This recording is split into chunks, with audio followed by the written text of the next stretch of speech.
0%? Anong kalokohan to, Dok? Accurate ba talaga yung mga resulta nyo dito? Sorry, sir. Hindi kayo accurate ng DNA na kinikilala niyong mga magulang. Sir, pasensya na. Wala akong magawa. Pasensya na po.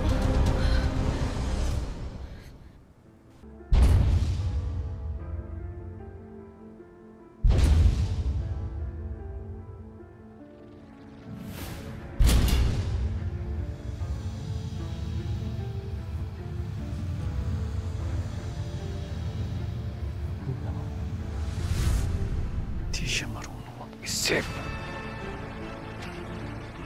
Makitid ang utak niya sa mga desisyon. Taros-taros. Bobo. Ito yung mga oras na hinihiling ko. Nagkaroon pa ako ng isang anak.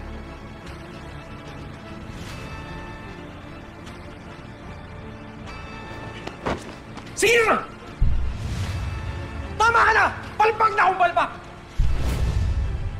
Pero lahat ng ginagawa ko para makatulong ako sa'yo! Alam kong mababa yung tingin mo sa akin mula noon pa.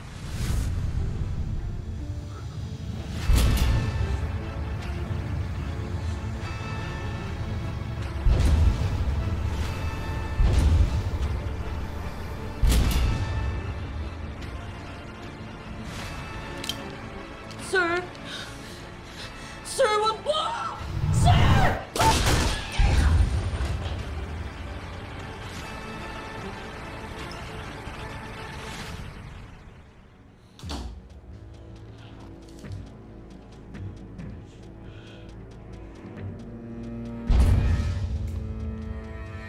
Hindi dapat makita to ng kahit na sino.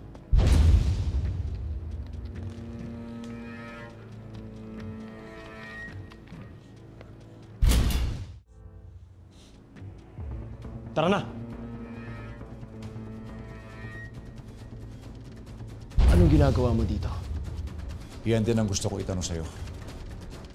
Anong ginagawa mo dito sa bahay ng doktor? At bakit mo sinunog ang resulta ng DNA test?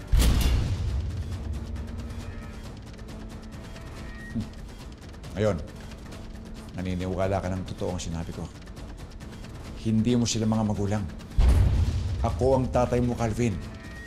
At ikaw si Abel, ang tunay kong anak. Umalis ka sa harap ko, kundi papatayin kita. Hindi mo magagawa yan. Ako lang ang tunay mong kakampi. Ako ang totoo mong pamilya.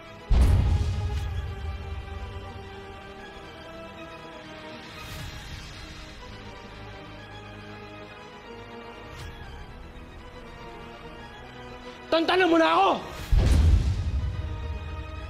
Sundan pa rin po ba natin siya, Amang? Huwag na. Hayaan mo siya mag-isip. Babalik niya sa akin ang anak ko.